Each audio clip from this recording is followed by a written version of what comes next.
आज के दिन में एक स्कूल चलाने का सबसे मुश्किल हार्डेस्ट पार्ट क्या है?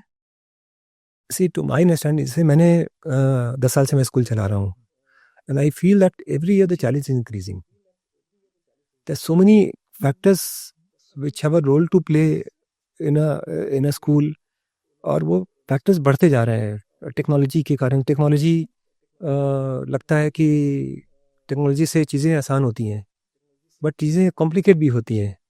जैसे अभी एआई की बात करेंगे, तो अब काफ़ी हद तक एआई हमारे लाइफ में आ गया है. But AI can be in education. AI can be a tool. It cannot be the fundamental of education. अब बच्चों को आप कोई असाइनमेंट दे रहे हैं, कोई वर्क असाइन करके उनको उनसे आउटपुट एक्सपेक्ट कर रहे हैं. अब उसमें वो एआई यूज़ नहीं कर रहे हैं, although there are tools to find out. But even we can fail them. Yeah, pressurise को भी चेक किया जा yeah. मतलब फेक. Point है कि ultimately because of the technology, life is becoming easy. It has become difficult as well.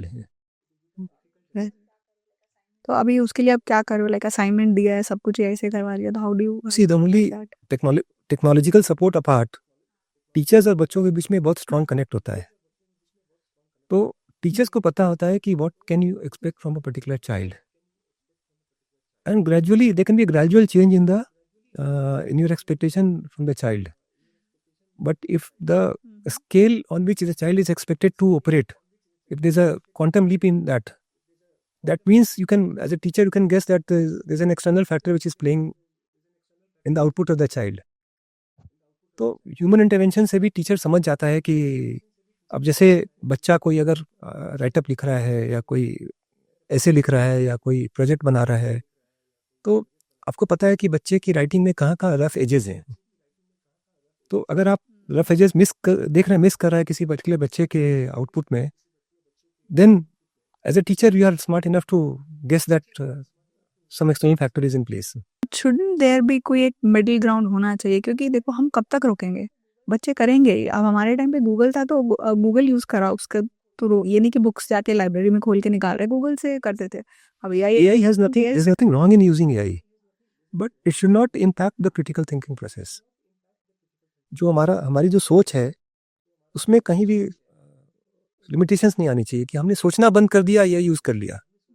You can take help from AI on certain factors, but that cannot be the primary source of your work. कि आपने question throw कर दिया AI को, उससे answer ले लिया, print करके लगा दिया प्रोजेक्ट में, that should not be the way. You have to first of all start thinking when you get a project.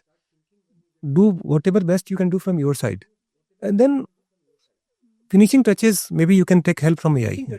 You have a big aspect of your life in entrepreneurship as well, along with education system. एक school leader और एक business leader में क्या फर्क होता है? देखिए, हमारे कंट्री में जो स्कूलिंग है ना, it is basically a non profit activity. Like the schools can not run for profit. This is how the whole education system of the country is structured. तो आप अगर स्कूल चलाते हैं, तो you can not think like a businessman. Businessman के लिए, which is there is nothing wrong in it, but ultimately it's all largely the thought process is oriented towards profits and maximization of profit. But as a school owner, you cannot think of maximizing the profit.